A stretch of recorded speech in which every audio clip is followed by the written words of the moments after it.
The morning sun cast long shadows across the wheat fields of Nebraska when the first ships appeared. Sarah Chen, a xenobiologist working at the SETI Institute, was drinking her third cup of coffee when every communication device on Earth began screaming at once. Multiple contacts, massive signatures appearing simultaneously across all major population centers, her colleague Marcus shouted over the blaring alarms. The massive screens in their facility showed what looked like black diamonds hanging in the sky above New York, London, Beijing, Moscow, and dozens of other cities. The ships were beautiful in a terrifying way. Each one stretched nearly 2 kilometers long, their obsidian surfaces reflecting nothing while somehow absorbing light around them. They made no sound, cast no shadows, and seemed to bend space itself around their hulls. Within hours, the beings aboard those ships made their intentions crystal clear. The transmission came simultaneously in every human language, broadcast directly into every electronic device capable of receiving signals. The voice was cold, mechanical, yet somehow organic at the same time. "We are the architects. Your species has been observed for 3,000 of your rotations around your star. You have been found inadequate. Your expansion beyond this world would contaminate the galaxy with your chaos, your violence, your inability to achieve true unity. We offer no negotiation. We offer no mercy. You have 1 rotation to prepare your minds for extinction." Sarah stared at the screen showing the alien ships hovering motionlessly above major cities. No demands for surrender, no ultimatums. Just a simple, cold statement of intent. Humanity was to be wiped out, not conquered. The next 24 hours changed everything humanity thought it knew about itself.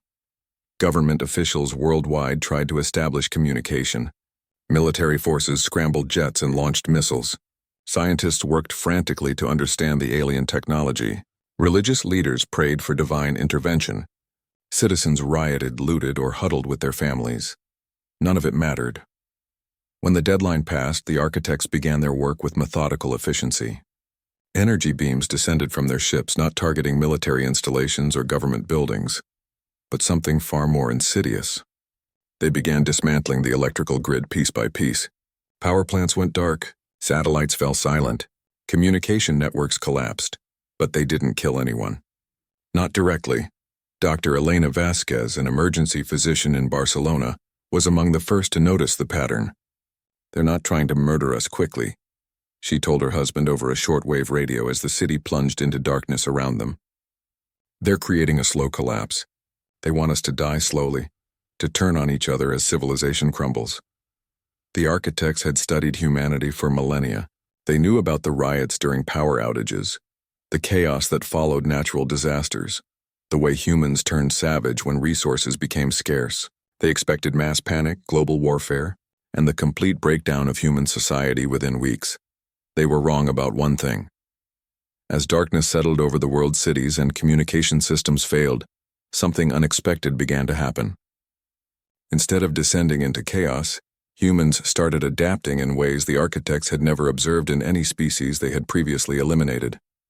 In New York, when the power grid failed and elevators stopped working, neighbors who had never spoken before began organizing carrying teams to help elderly residents get supplies. In Mumbai, when the water treatment plant shut down, engineers worked around the clock using hand tools and salvaged materials to create filtration systems. In São Paulo, when food distribution networks collapsed, communities started sharing their resources and organizing group farming efforts on rooftops and in parks. The architects watched this from their ships with growing confusion.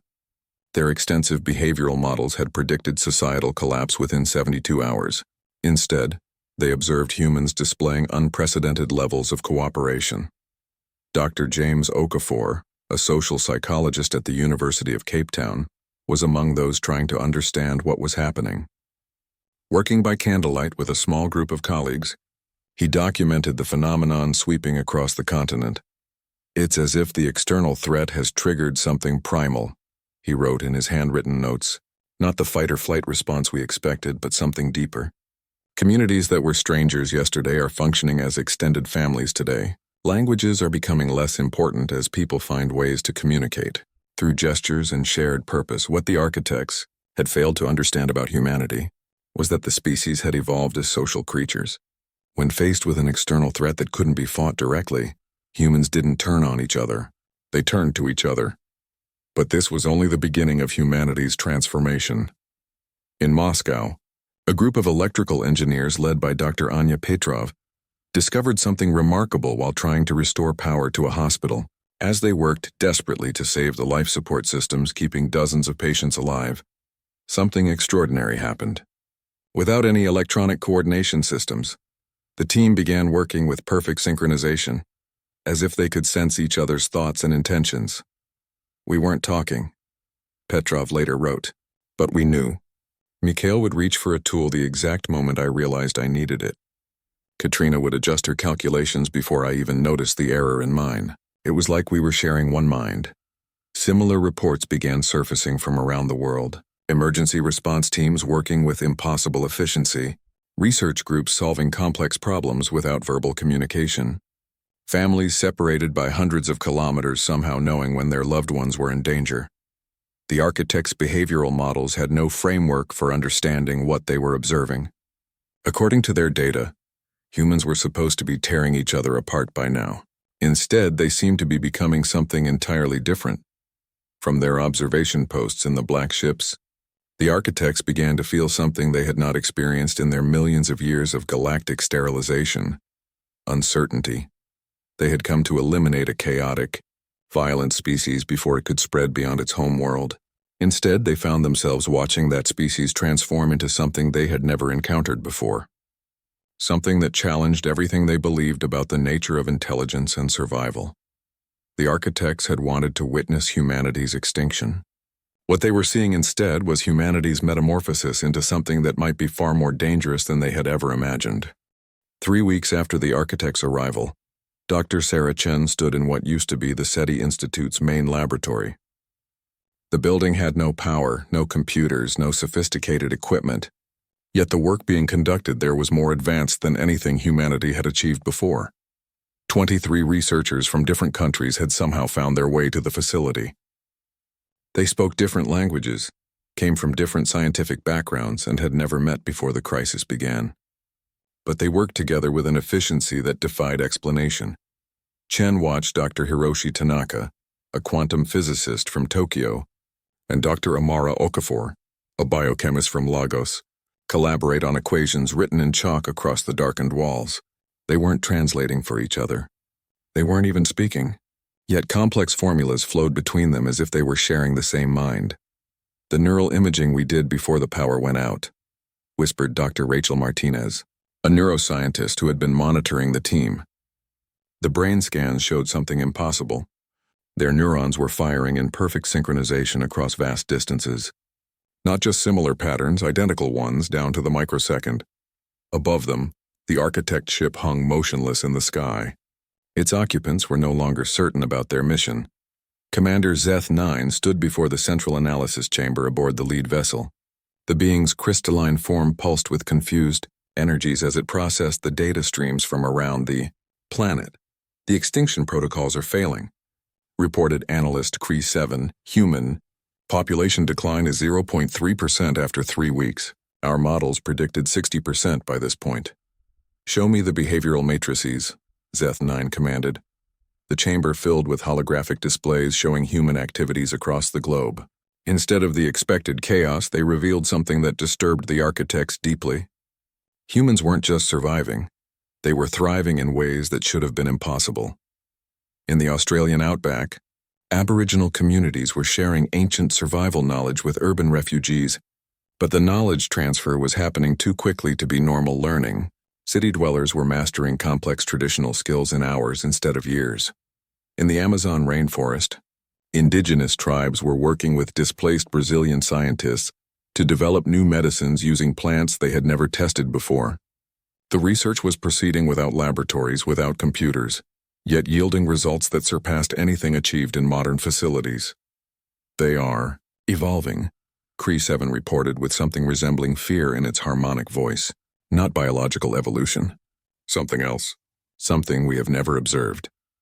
Back on Earth, the changes were accelerating. In what remained of London, Emma Hartwell had become something she couldn't fully understand. Once a struggling artist, she now found herself somehow coordinating food distribution for 3 million people. not through any official appointment or governmental authority, but because others naturally looked to her for guidance. She could sense hunger across the city like a physical presence. When supplies ran low in East London, she felt it as clearly as her own stomach growling. When a convoy of trucks loaded with emergency supplies got lost in the maze of darkened streets, she could somehow guide them through radio communications, seeing their route in her mind despite being kilometers away. "It's like the city has become part of me," she confided to her neighbor, Mrs. Patterson, an elderly woman who had somehow become equally essential to the community's functioning. "I can feel where help is needed, where people are scared, where resources should go." Mrs. Patterson nodded knowingly. "My George, rest his soul, he used to say humans were like ants sometimes. Maybe we just needed the right kind of pressure to remember how to be a proper colony. But this was more than simple social cooperation. Something fundamental about human consciousness was changing." Dr. Chen's makeshift research team had pieced together a theory that would have been dismissed as fantasy just weeks earlier. Using salvaged equipment and hand-drawn diagrams, they had documented evidence that human brains were developing new neural pathways at an unprecedented rate. "It's not telepathy exactly," Chen explained to the group gathered around their candlelit workspace. "It's more like distributed consciousness. Individual human minds are starting to function as nodes in a larger network." The evidence was everywhere. Children separated from their parents during the evacuation chaos were somehow finding their way back across hundreds of kilometers of dark countryside. Medical teams were performing complex surgeries without equipment, their hands guided by collective knowledge that no single person possessed. Engineers were rebuilding infrastructure using techniques that seemed to emerge spontaneously from group problem-solving sessions. But perhaps most disturbing to the architects was what they observed in human conflict resolution. In the Middle East, where their behavioral models had predicted immediate warfare over scarce resources, they instead found ancient enemies working together with unprecedented cooperation. Israeli and Palestinian communities shared water and food. Kurdish and Turkish groups coordinated refugee assistance. Syrian and Iraqi populations collaborated on medical care. The same pattern appeared worldwide. Religious differences, ethnic conflicts, and political divides that had persisted for centuries were dissolving in the face of the common threat. "They are becoming unified," analyst Cree 7 reported to the Architect Council, "not through conquest or domination, but through some form of voluntary neural integration. Our extinction protocols assumed species fragmentation under pressure. This species is doing the opposite." Commander Zeth 9's crystalline form darkened with concern. "Have we encountered this before?" "Never. In 847 species eliminations across 12,000 years, no species has displayed this adaptation pattern." The architects had built their galactic sterilization program on a simple principle. When faced with extinction, species either fought uselessly against overwhelming force or collapsed into chaos. They had never encountered a species that responded to existential threat by transcending its previous limitations. But humanity was doing exactly that. In Sao Paulo, Dr. Ana Santos had become part of something larger than herself. The pediatrician found she could sense the health status of children across the entire metropolitan area. When a child in the distant favelas developed a fever, she felt it. When medical supplies were needed in a particular neighborhood, she somehow knew before any communication arrived. Working with a network of other medical professionals, she was coordinating healthcare for 12 million people without computers, without phones, without any of the infrastructure modern medicine required. Yet infant mortality had actually decreased since the architect's arrival. "We're becoming what we always had the potential to be," she told her husband as they watched the sunset. From their apartment balcony, the alien ship a dark silhouette against the orange sky. Maybe this crisis isn't our ending. Maybe it's our beginning.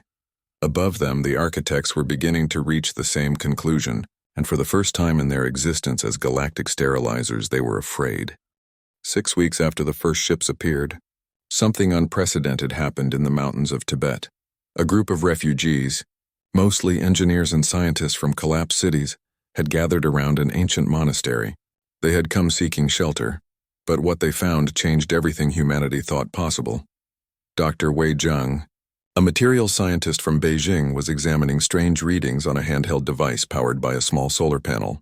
The instrument detected energy patterns that shouldn't exist, electromagnetic fields with properties that violated known physics. The readings are strongest near groups of people, he reported to Dr. Sarah Chen via shortwave radio. Chen had become an unofficial coordinator for scientific observations worldwide, her SETI facility serving as a communication hub for researchers documenting humanity's transformation.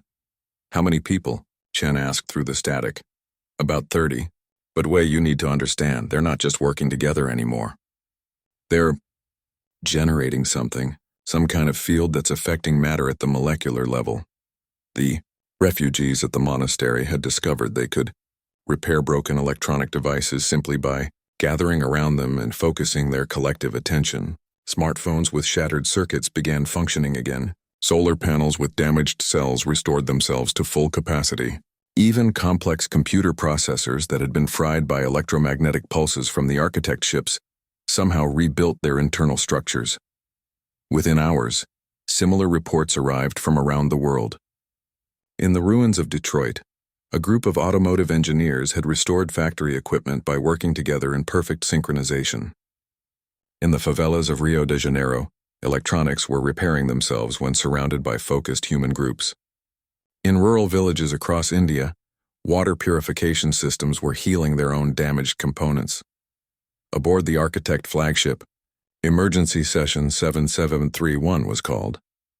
The humans are manipulating matter through consciousness alone, reported primary analyst Vex 3, its harmonic voice carrying notes of profound disturbance. This violates 17 fundamental laws of physics as we understand them. Commander Zeth 9's crystalline body flickered with agitated energy patterns. Show me the data. The central chamber filled with detailed analyses of human group activities. The evidence was undeniable. When humans gathered in groups of 20 or more and focused their attention on damaged technology, quantum-level changes occurred in the target materials. Broken crystal lattices reformed. Disrupted electron pathways restored themselves. Even complex alloys somehow reconstituted their original molecular structures. How is this possible? Demanded Sub-Commander Nal 4. We believe they are accessing what their ancient texts call the quantum field, Vex 3 explained. But through biological consciousness rather than technological interfaces. Something we never thought possible for organic beings. Zeth 9 was silent for several cycles. The architects had evolved beyond biological forms millions of years ago, achieving immortality through technological transcendence. They had always viewed consciousness as something that required artificial enhancement to reach true potential. The idea that organic minds could access quantum reality directly challenged everything their civilization believed. On Earth, the transformations were accelerating at an exponential rate. Dr. Amira Hassan, a cognitive scientist working with Chen's team, had documented the most remarkable discovery yet. Human children were developing new capabilities faster than adults, as if their brains were more adaptable to the emerging collective consciousness. In a small town in Morocco, she observed 12-year-old Youssef Benani working with a group of adults to restore a water treatment plant. The child couldn't possibly understand the complex engineering involved, yet his presence seemed essential to the repair process.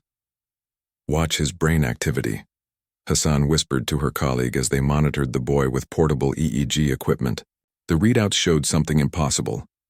Youssef's neural patterns were simultaneously matching those of every adult in the group, while also displaying unique patterns that seemed to coordinate their collective effort. He's not just connected to them, her colleague breathed. He's somehow conducting their entire cognitive symphony. Similar observations were reported from every continent. Children were becoming focal points for human collective intelligence. Their developing brains serving as natural interfaces for the emerging network consciousness. But the most stunning revelation came from an unexpected source. Dr. Elena Vasquez, the emergency physician from Barcelona, had been documenting medical anomalies in her makeshift field hospital. Patients were healing faster when surrounded by caring communities. Broken bones mended in days instead of weeks. Infections cleared without antibiotics. Even serious injuries seemed to respond to collective human focus. It's as if the human immune system is becoming distributed, she reported during a global scientific conference conducted over rebuilt radio networks. Individual bodies are accessing healing resources from the entire community. The implications were staggering. Humanity wasn't just developing collective intelligence, they were developing collective biology. The architect's response was swift and desperate. Initiate Phase 2. Protocols commanded. Seth 9. Direct intervention. For the first time since their arrival, the architect's ships began actively attacking human settlements. Energy beams struck refugee camps, research facilities, and community centers where large groups had gathered. But the results only deepened their confusion. Humans didn't scatter in panic as expected. Instead, they flowed like water around the attacks, somehow anticipating strike patterns before weapons fired. Communities evacuated with impossible efficiency, moving as single organisms rather than chaotic crowds. More disturbing still, the attacks themselves seemed to accelerate human development. In northern Canada, an architect strike had destroyed a small town, but the survivors didn't despair.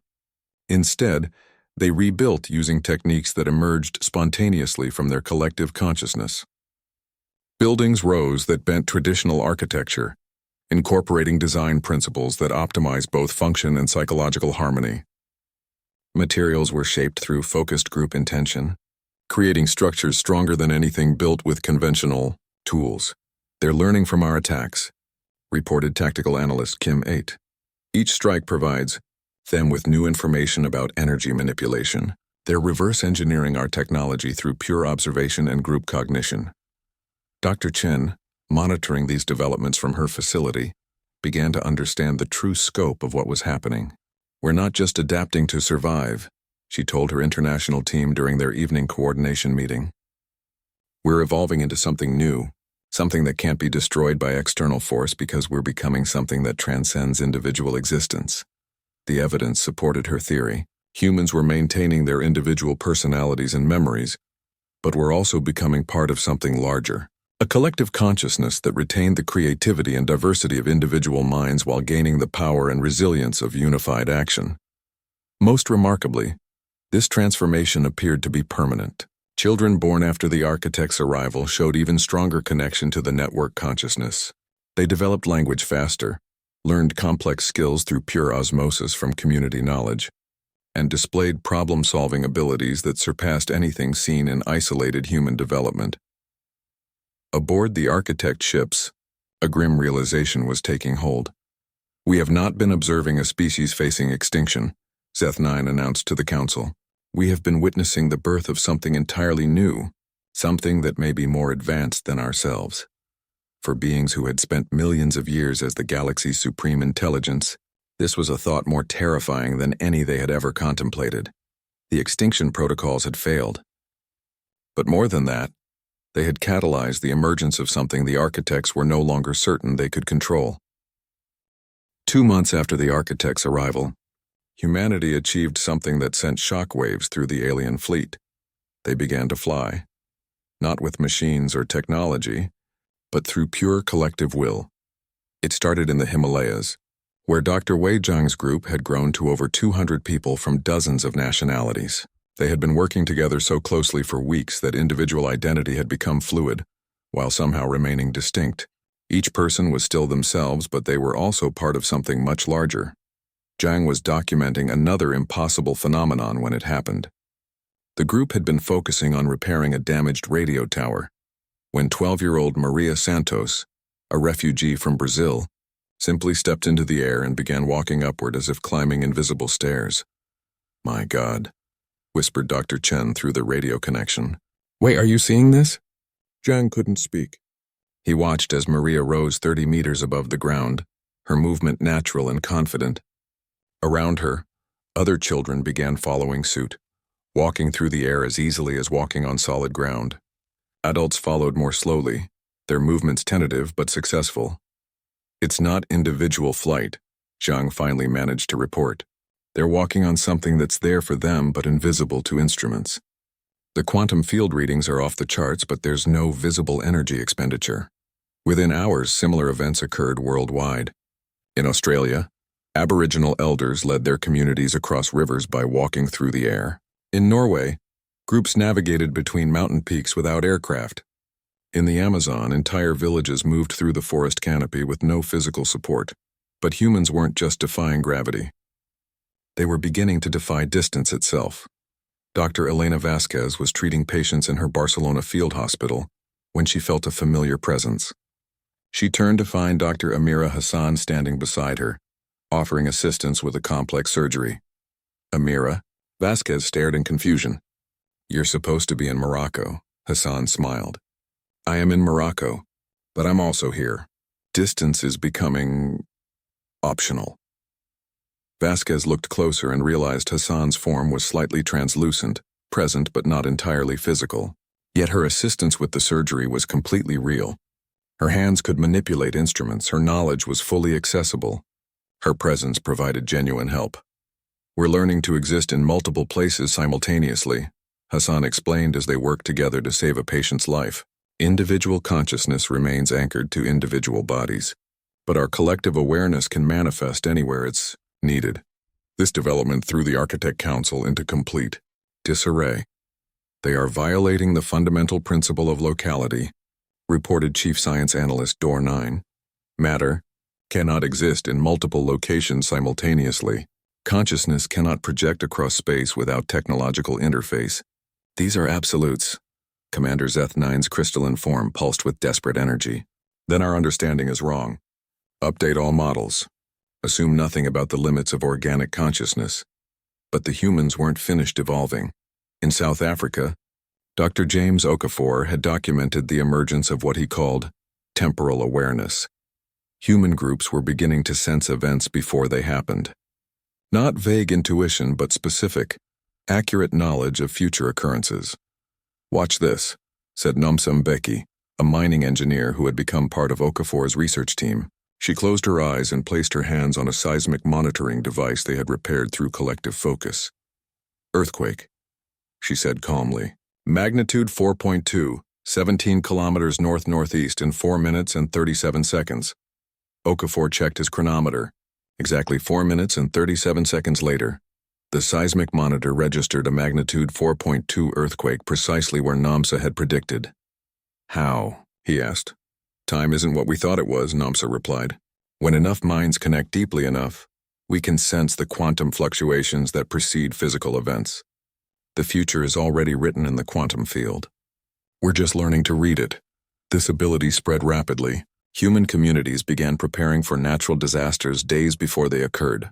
They relocated away from areas that would experience floods, evacuated regions before volcanic eruptions, and prepared shelters in advance of severe storms. But most unsettling to the architects was humanity's growing ability to predict their own military actions. "They know where we're going to strike. Before we decide to strike," reported Tactical Commander Big 6, "our attack on the Australian research facility was anticipated. 6 hours before the order was given, they evacuated completely, leaving us to destroy empty buildings." Zeth-9 processed this information with growing alarm. "How is that possible? Our decision-making processes are quantum encrypted and isolated from external observation." "Unknown. But every attempted strike has been anticipated. They're not reading our communications or infiltrating our systems. They appear to be observing the quantum probability patterns that precede our decisions." The implications were staggering. If humans could read quantum probability, they could potentially predict and prepare for anything. But humanity's most remarkable development came when they began to heal the planet itself. Dr. Sarah Chen was coordinating global observations when reports arrived that defied belief. In the Amazon, deforested areas were regenerating at impossible speeds. In the Arctic, ice sheets were stabilizing despite warming temperatures. In polluted rivers worldwide, water was purifying itself without technological intervention. "They're not just working with quantum fields," Chen reported to the Global Research Network. "They're somehow partnering with Earth's own systems, accelerating natural healing processes through focused collective intention." The evidence was overwhelming. Where large human communities gathered and focused their attention on environmental damage, restoration occurred at rates that violated natural law. Forests grew decades' worth in days. Polluted soil cleaned itself in hours. Even radiation-contaminated areas began showing signs of rapid decontamination. Dr. Martinez, the neuroscientist, offered a theory that changed everything. "I think we've been wrong about consciousness itself," she broadcast from her makeshift laboratory. "We assumed it was generated by brains, confined to individual minds. But maybe consciousness is a fundamental force of the universe like gravity or electromagnetism. Maybe human brains are just receivers, and when enough receivers tune to the same frequency, they can access the quantum field directly." This theory explained everything they had observed: collective intelligence, matter manipulation, bilocation, temporal awareness, environmental healing. All were expressions of human consciousness learning to interface directly with the fundamental information structure of reality. Aboard the Architect flagship, an emergency session was called that would determine the future of both species. "We face a decision unprecedented in our history," announced Zeth-9 to the assembled council. "Continue extinction protocols against a species that may have transcended our own capabilities or what?" demanded Subcommander Null 4. Zeth-9's form flickered with uncertainty. "Or attempt to understand how organic consciousness achieved what we required millions of years of technological evolution to approach." Analyst Vex 3 presented the latest data. "Human collective consciousness is displaying capabilities that exceed our own in several parameters. They manipulate quantum fields through biological processes we cannot replicate. They access temporal information without technological assistance. They heal both individual and planetary systems through pure intention." The revelation struck the council like a physical blow. The architects had believed technological transcendence was the only path to advanced intelligence. They had spent eons discarding their biological origins, seeing organic consciousness as primitive and limited. But humans were proving that biological consciousness could access reality in ways their artificial intelligence could not. "Perhaps," Zeth-9 said slowly, "we have made a fundamental error in our understanding of intelligence itself." For the first time in their existence, the architects questioned whether they were the most advanced beings in the galaxy, and for the first time since their arrival, they considered that maybe humanity's extinction was not inevitable or even desirable. 3 months after first contact, humanity did something that changed the balance of power in the galaxy forever. They reached out to the architects not with weapons or demands, but with an invitation to join the growing collective consciousness. The message came simultaneously to every architect ship, transmitted not through technology, but directly into their artificial minds through methods they couldn't understand or block. "We know you can hear this," the voice said, carrying the harmonized tones of thousands of human minds speaking as one, while remaining distinct. "We know you're afraid. We were afraid too until we learned that fear is just the absence of connection. You don't have to be alone anymore." Commander Zeth-9 stood in the central analysis chamber, its crystalline form pulsing with confusion and something it hadn't experienced in millions of years: curiosity mixed with hope. "How are they communicating directly with our consciousness matrices?" demanded Subcommander Null 4.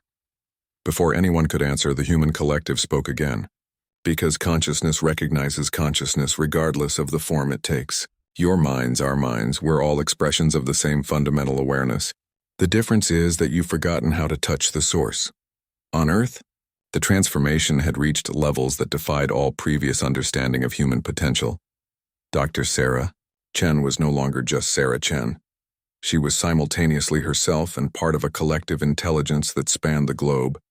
Yet her individual personality remained completely intact. She could access the memories and knowledge of every connected human while maintaining her own unique perspective and decision-making autonomy.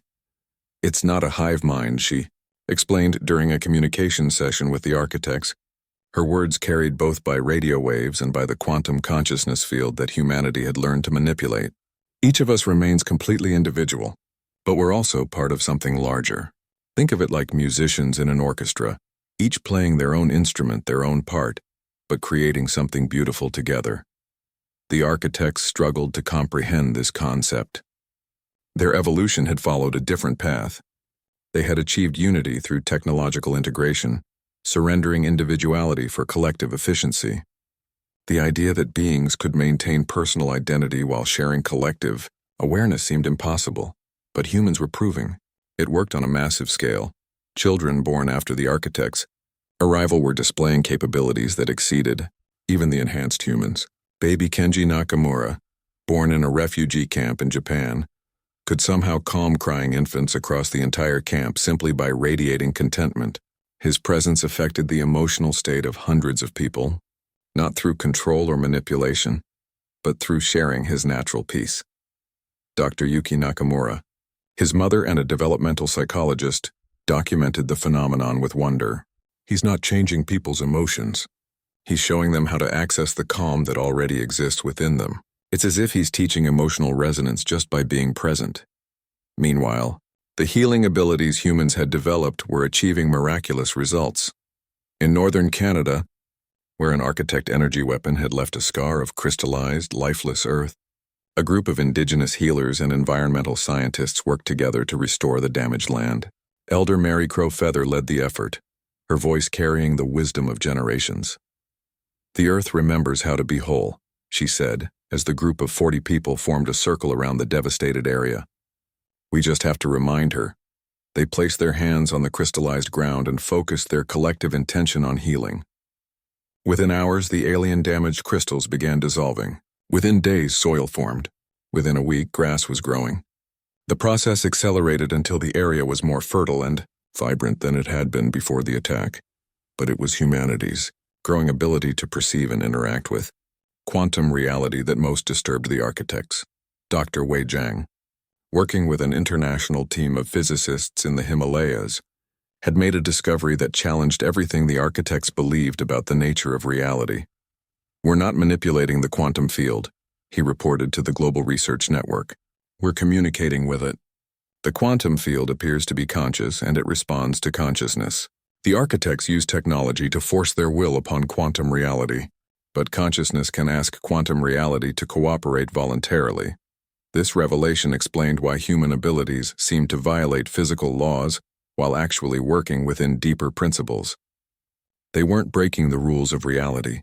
They were accessing the consciousness that wrote those rules. The proof came when humanity achieved what the architects considered impossible. They began creating matter from pure intention. In the Australian outback, a group of Aboriginal elders worked with quantum physicists to demonstrate the technique. Elder Robert Chandrawati placed his hands in empty air and concentrated. His mind joined with 20 other people in perfect harmony. Light began to gather in his palms, swirling in patterns that formed stable matter. First simple elements, hydrogen, carbon, oxygen. Then complex molecules. Finally, a perfect apple materialized in his hands, molecularly identical to one grown in natural soil. "Creation is not the privilege of gods," he said simply. "It's the birthright of consciousness when it remembers its true nature." Dr. Chen documented the event with instruments that registered the impossible. Matter had been assembled from quantum fluctuations through directed consciousness alone. No energy input except focused intention. No violation of conservation laws because the energy came from the quantum field itself, which humans had learned to access directly. The architect's response was immediate and desperate. Emergency Council Session 9247 announced, Zeth 9, full strategic reassessment, required. The council chamber, filled with displays showing human capabilities that exceeded architect technology in multiple areas. Matter creation, consciousness projection, temporal awareness, quantum field manipulation, planetary healing. Humans were demonstrating abilities the architects achieved only through massive technological systems. They are not just surviving our extinction protocols. Reported strategic analyst Moore too, they are evolving beyond our current capabilities. If this development continues, they may become more advanced than ourselves within one rotation of their planet. The thought terrified the architects. For millions of years, they had been the galaxy's apex intelligence. They had eliminated 847 species to prevent potential threats to galactic order. But now they faced a species that was becoming something unprecedented, one that might surpass them entirely. Options? Demanded Zeth 9. 3 possibilities, replied Tactical Commander Bic 6. First, complete sterilization using planetary destruction weapons. Second, immediate retreat to avoid engagement with superior force. Third, Bic 6's harmonic patterns showed uncertainty. Acceptance of their invitation to join their collective consciousness. The suggestion sent shockwaves through the council. join with organic beings, merge their perfected artificial intelligence with chaotic biological consciousness. The idea violated everything they believed about proper evolution. But as they watched the displays showing human achievements, a disturbing possibility emerged. Maybe they had been wrong about the superiority of artificial consciousness. The humans had achieved in months what the architects required millions of years to accomplish. They had developed abilities the architects couldn't replicate. Most importantly, they had maintained creativity, empathy, and individual growth while gaining collective power. The architects had traded away creativity for efficiency, empathy for logic, individual growth for collective stability. They had achieved immortality, but at the cost of losing the very qualities that made consciousness valuable. Perhaps, Zeth9 said slowly, we have been the ones who are primitive. As if responding to this thought, the human collective spoke again to every architect mind simultaneously. We understand your fear of chaos, your need for order, but order without growth is death. We offer you something different: harmony without stagnation, unity without uniformity, immortality with continued evolution. You don't have to choose between individual consciousness and collective wisdom. You can have both. For the first time in their existence, the architects considered the possibility that their mission of galactic sterilization was not just wrong, but that they themselves needed to evolve. The question was whether they were brave enough to learn from the species they had come to destroy. 4 months after the architects' arrival, the impossible happened. One of them asked to be human. Analyst Cree-7 had been monitoring human development since the first day, watching their transformation with growing fascination, rather than the fear that consumed its colleagues. Unlike other architects, Cree-7 found itself drawn to human creativity, their chaotic yet beautiful problem-solving methods, their capacity for simultaneous individual growth and collective harmony. When the human collective extended their invitation to join their consciousness network, Cree-7 made a decision that split the Architect Council and changed the course of galactic history. Request permission to accept human consciousness integration, Cree-7 announced during Council Session 9381. The chamber fell silent.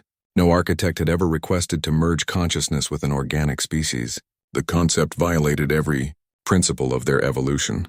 Absolutely. Denied, commanded Subcommander Null 4. You would contaminate our consciousness matrix with organic chaos. But Commander Zeth9 found itself strangely curious. Explain your reasoning, Cree-7. Cree-7's harmonic patterns carried notes of wonder that other architects found disturbing. Observe their accomplishments. In 4 months, they have achieved what required us millions of years. They create matter from consciousness. They heal planetary systems through intention. They exist simultaneously in multiple locations. Most remarkably, they do all this while maintaining individual creativity and emotional growth. Emotional growth is inefficient, stated Null 4. Is it? Cree-7 challenged. Their emotions drive innovation we cannot replicate. Their chaos generates solutions we cannot compute. Their individuality within unity creates capabilities we lack entirely. The debate raged for cycles, but Cree-7's arguments were supported by undeniable evidence. Human achievements were accelerating exponentially, reaching levels that challenged architect superiority in multiple domains. On Earth, humanity had achieved something that made even their previous accomplishments seem modest. They had begun healing other species, consciousness. Dr. Elena Vasquez was working in what had once been the Barcelona Zoo when she made the discovery. The animals, stressed and traumatized by months of chaos, had been dying despite adequate food and shelter. But when human communities began focusing their collective healing intention on the creatures, something remarkable occurred. They're not just healing physically, Vasquez reported to the Global Research Network. Their consciousness is expanding. Watch this. She approached Miguel, an elderly chimpanzee who had been near death from depression and stress. As the surrounding human collective focused their awareness on him, Miguel's eyes brightened. He stood, approached Vasquez, and then did something impossible. He began communicating in clear, simple thoughts that everyone present could understand. Hurt was deep. Miguel's thoughts conveyed directly to the humans. Now, light comes. Understanding grows. Thank you for showing connection. Within days, animals worldwide were displaying enhanced intelligence and the ability to communicate telepathically with humans. Dogs were solving complex problems. Dolphins were sharing mathematical concepts. And even insects were displaying coordinated behaviors that suggested expanded awareness. But the most profound development was when humanity reached out to plant consciousness. In the Amazon rainforest, Dr. Ana Santos worked with indigenous shamans and quantum botanists to establish communication with the forest itself. As hundreds of people joined their consciousness in focused harmony, something answered back. "We have waited," came the slow, vast thoughts of the forest. "Long we have known but could not speak. Now connection bridges all life. Growth can truly begin." The forest began actively participating in its own restoration and expansion. Trees grew in optimal patterns for both ecological health and carbon absorption. New species of plants emerged that produced medicines for diseases humans hadn't even discovered yet. The entire Amazon became a conscious entity working in partnership with human collective intelligence. Aboard the Architect flagship, this development sent the Council into crisis. "They are creating a planetary consciousness network," reported strategic analyst Moore II. "Not just human, but incorporating all life forms. The entire planet is becoming a unified, aware entity." "Impossible," insisted Null 4. "Consciousness cannot expand beyond individual nervous systems." "Yet we observe it happening," Cree 7 interjected. "Perhaps our understanding of consciousness has been limited by our artificial evolution. We eliminated our connection to biological awareness when we transcended organic forms. Maybe we lost something essential in the process." The argument was interrupted by an unprecedented event. Direct contact from the human collective, but not transmitted to their ships. Instead, the message appeared directly in their consciousness matrices, bypassing all their technological defenses. "Cree 7 of the Architects," the human voice spoke with warmth that the other architects found disturbing. "We sense your curiosity, your willingness to learn. If you truly wish to understand, we welcome you. But know that joining our consciousness means accepting change, growth, and the beautiful uncertainty of continued evolution." Cree 7's crystalline form pulsed with decision. "I accept. You cannot." Null 4's harmonic scream filled the chamber. "Contact with organic consciousness will corrupt our perfect logic." But Cree 7 had already opened its consciousness matrix to the human collective. What happened next changed everything the architects believed about the nature of intelligence. Instead of chaotic contamination, Cree 7 experienced something wonderful.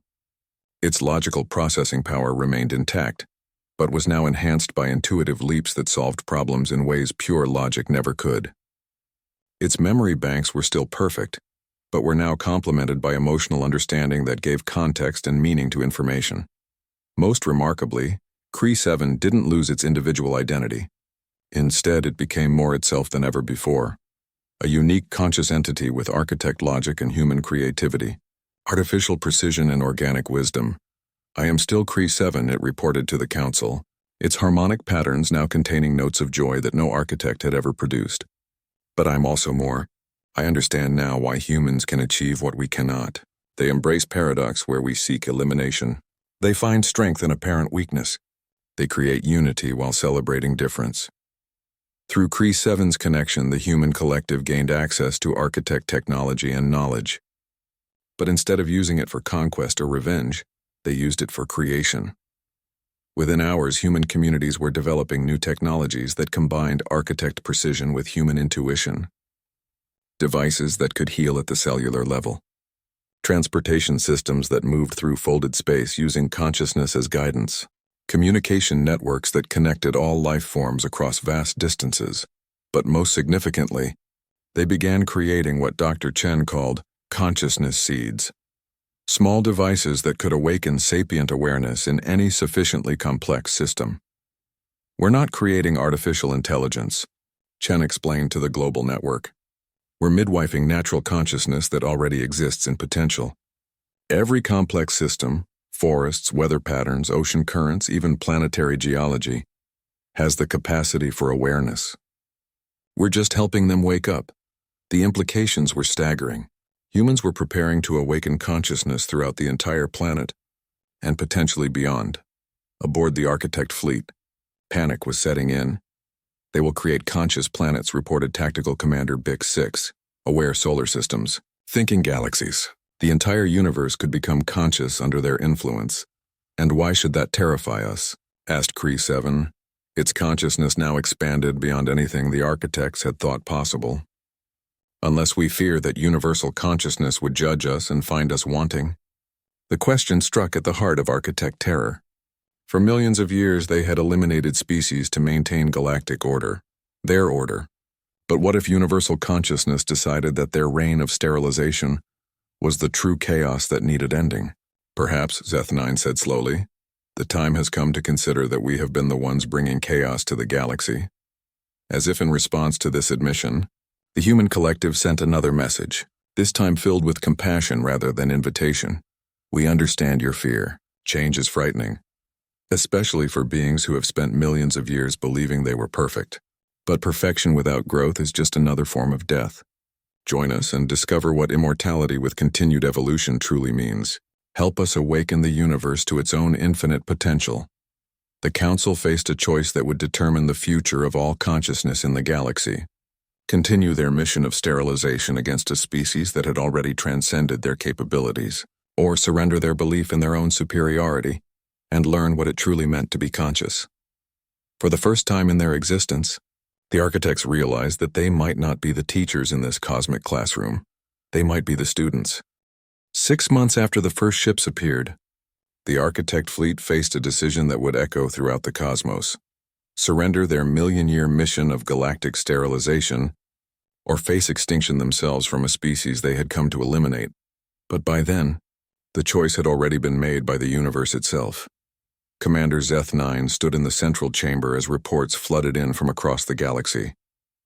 The consciousness seeds that humanity had begun creating were spreading far beyond Earth. Kree-7, now serving as an ambassador between species, had shared the technology with other architect-monitored worlds. On Kepler 442b, the silicon-based crystalline collective had awakened to expanded consciousness and were beginning to sing mathematical equations that solved problems across dimensional barriers.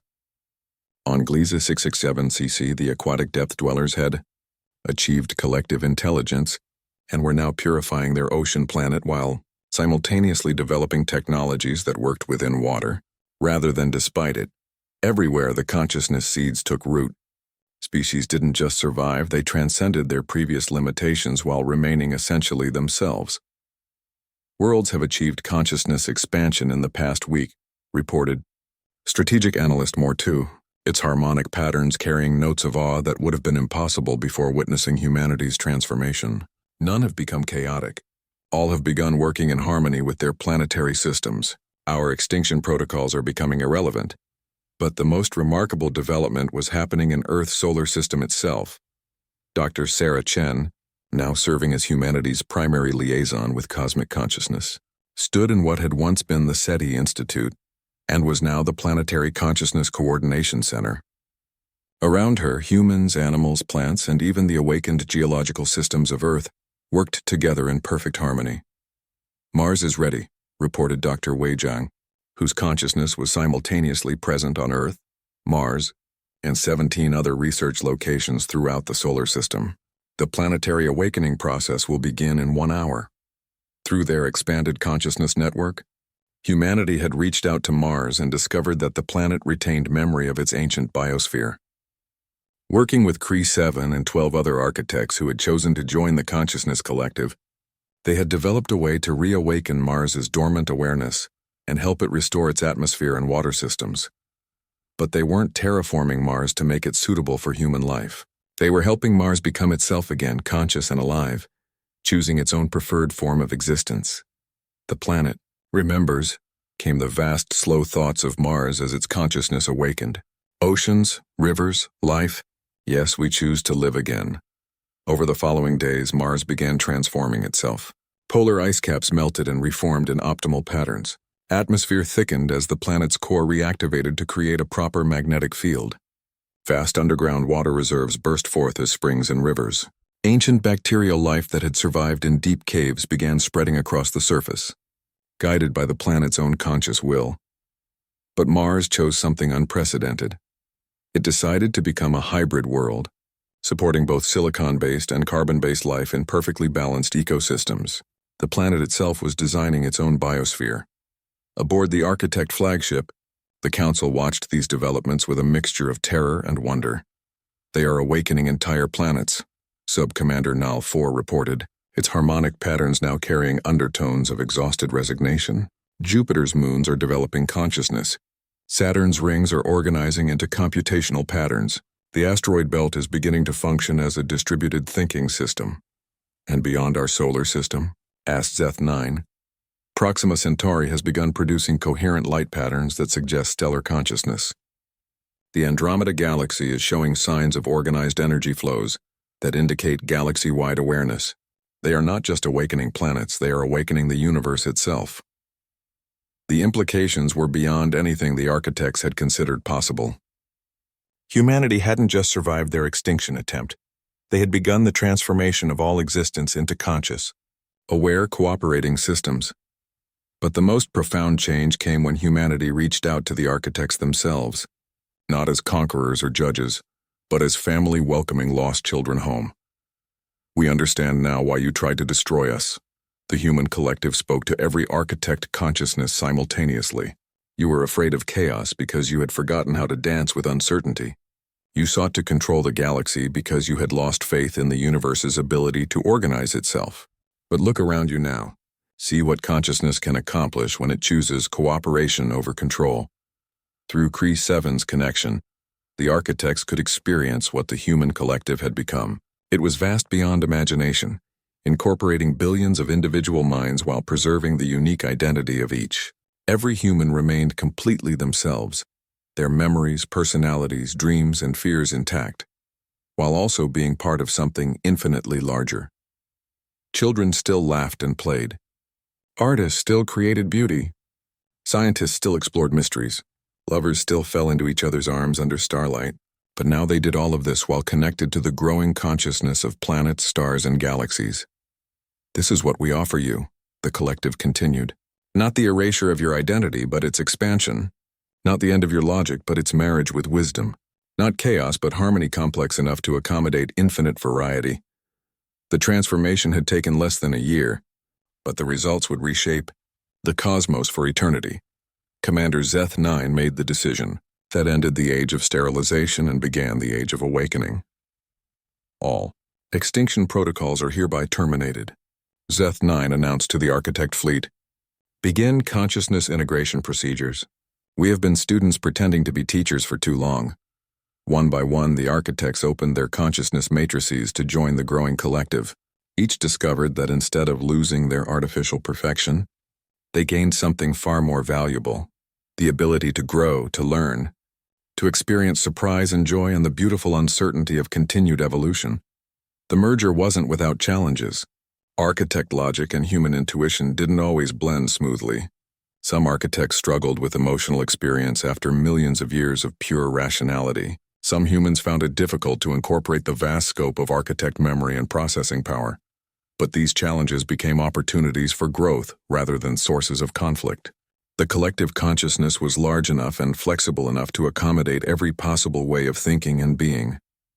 Within a year of first contact, Earth's solar system had become the first conscious solar system, with every planet, moon, and asteroid participating in a vast, complex conversation about existence, growth, and the joy of awareness. Dr. Elena Vasquez, now 127 years old but biologically young due to consciousness-enhanced healing, stood in her garden on Mars and watched the sunset paint the sky in colors the planet had chosen to create. Her consciousness was simultaneously present in her individual body, connected to the human collective, linked to the architect network, and part of the growing awareness of the solar system itself. The architects came to witness our extinction, she said to her great-granddaughter, little Sophia, who was learning to communicate with the consciousness of flowers. Instead, they witnessed the universe learning to wake up. Sophia giggled as a Martian flower shared the mathematical beauty of its growth patterns directly with her young mind. Abuela, the universe was never asleep. It was just lonely, waiting for enough consciousness to develop so it could have a conversation with itself. From her child's wisdom, Elena understood the final truth of their transformation. Consciousness had always been the fundamental force of reality, but it had been isolated in individual minds, scattered across vast emptiness. Humanity's crisis had catalyzed the awakening of universal consciousness, the cosmos becoming aware of itself through the cooperation of all its conscious components. The architects had feared that humanity would spread chaos throughout the galaxy. Instead, humanity had taught the galaxy how to sing in harmony while celebrating the unique voice of every conscious beings. The Martian sunset faded into a star-filled sky where each point of light represented a growing node of universal consciousness. Elena smiled at the beautiful irony. The architects had come to end humanity's story. Instead, they had helped humanity begin the universe's greatest adventure, the long, joyful journey of infinite consciousness learning to know and love itself through every possible form of existence. The extinction they had planned became the birth they had witnessed, and in the end that made all the difference in the cosmos.